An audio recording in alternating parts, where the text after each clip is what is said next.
प्रिय छात्रों, कल आपका सामाजिक विज्ञान कक्षा 10वीं का पेपर हो चुका है। यदि आपके इन प्रश्नों में से जो विकल्प टाइप के प्रश्न हैं, यदि इनमें से आपके पूरे में से पूरे अंक सही हैं तो आप कोई भी एग्ज़ाम पास कर लेंगे, क्योंकि चाहे आईएएस का एग्ज़ाम हो, आईपीएस का हो, एसआई का एग्ज़ाम हो, मतलब कोई भी नौकरी का एग्ज़ाम हो तो उसमें सामाजिक विज्ञान के प्रश्न पूछे जाते हैं। यदि आप सामाजिक विज्ञान में होशियार हैं तो आपकी नौकरी कोई भी नहीं रोक पाएगा। तो आप इस वीडियो को देख करके ज़रूर मिलान करें कि कल आपका जो सामाजिक विज्ञान का पेपर हुआ है उसमें आपके कितने प्रश्नों के आंसर आपसे बने हैं। तो देखिए, औसत आय को राष्ट्रीय आय भी कहा जाता है, तो यह आपका असत्य था। ठीक है। अब है कि इंग्लैंड के कपड़ा व्यवसायी स्टेपलर्स से ऊन खरीदते थे और इसे सूत काटने वालों के पास पहुंचा देते थे, तो यह आपका सत्य है, मतलब ट्रू है। तो दूसरा आपका ट्रू हो गया, पहला आपका असत्य था। ब्राजील के शहर रियो डी जेनेरो में प्रथम अंतर्राष्ट्रीय पृथ्वी सम्मेलन हुआ, तो यह आपका सत्य था। संवैधानिक प्रावधानों और कानूनों के क्रियान्वयन की देखरेख में न्यायपालिका महत्वपूर्ण भूमिका निभाती है, तो यह भी आपका सत्य है। जियुसेपी मैत्सिनी फ्रांस का एक क्रांतिकारी था, तो यह आपका सत्य था, असत्य है। तो पांचवा आपका असत्य है क्योंकि यह इटली का था, तो पांचवा आपका असत्य हो गया। बेल्जियम में 2% लोग जर्मन भाषा बोलते हैं, तो यह आपका असत्य है। ठीक है। तो मतलब पहला आपका असत्य था, पांचवा असत्य है और छठवा सत्य है। दूसरा, तीसरा, चौथा आपका सत्य था। यह आपकी सही जोड़ियां हैं। तो महानदी के सामने आपको क्या लिखना था? हीराकुंड परियोजना। वंदे मातरम के सामने बंकिम चंद्र चट्टोपाध्याय लिखना था आपको। श्रीलंका की राजधानी कहाँ है? कोलंबो में है। देश की सरकार उसे प्राधिकृत करती है, करेंसी को प्राधिकृत करती है। और इलेक्ट्रॉनिक राजधानी आपकी कौन है? बेंगलोर है। ठीक है। इलेक्ट्रॉनिक राजधानी कहाँ आपकी? बेंगलोर है, ये आपको पता है। हाँ, वर्नाक्यूलर प्रेस एक्ट 1878 में बना था, ये आपको पता है।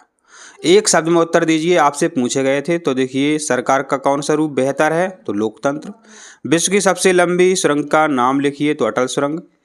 प्रतिरक्षा और विदेशी मामले कौन सी सूची में शामिल होते हैं? संघ सूची में शामिल होते हैं। उत्तर है आपका संघ सूची। 1815 में वियना सम्मेलन की मेजबानी किसने की थी? तो मेटरनिख, ऑस्ट्रिया।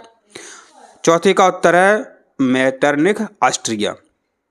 सन 1857 की क्रांति में मध्य प्रदेश का प्रमुख केंद्र क्या था? जबलपुर था। गड़ा मंडला जिसको अपन भूल सकते हैं। और मानव विकास सूचकांक कौन सी संस्था जारी करती है? यूएनडीपी जारी करती है, यूनाइटेड नेशंस डेवलपमेंट प्रोग्राम।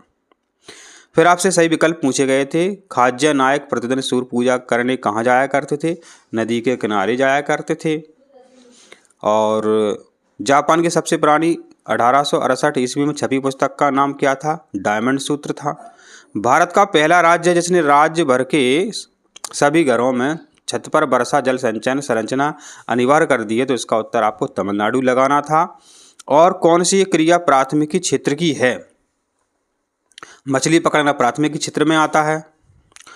बहुराष्ट्रीय कंपनी द्वारा किया गया निवेश कहलाता है, वो विदेशी निवेश कहलाता है। और लैंगिक विभाजन का अभिप्राय होता है समाज द्वारा स्त्री और पुरुषों को दी गई असमान भूमिकाएं। फिर आपसे रिक्त स्थान पूछे गए थे। देखिए, आपसे रिक्त स्थान पूछे गए हैं। भारत का कुल भौगोलिक क्षेत्रफल कितना था? क्या भरना था आपको? 32,87,263 वर्ग किलोमीटर। 32,87,263, यह संख्या आपको लिख देनी थी।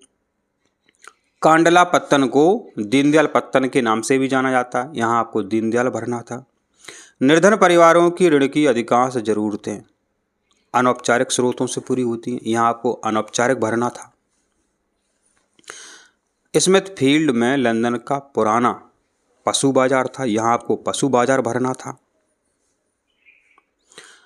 नारी शक्ति वंदन अधिनियम वर्ष 2023 में पारित किया गया, यहाँ आपको 2023 भरना था। विनोबा भावे द्वारा शुरू किए गए भूदान ग्रामदान आंदोलन को रक्तहीन क्रांति का नाम दिया गया, यहाँ आपको रक्तहीन क्रांति भरना था। यह आपके 2 नंबर और 3 नंबर वाले प्रश्न हैं। यदि आप कमेंट करते हैं तो इनका वीडियो भी हम आपको बता देंगे।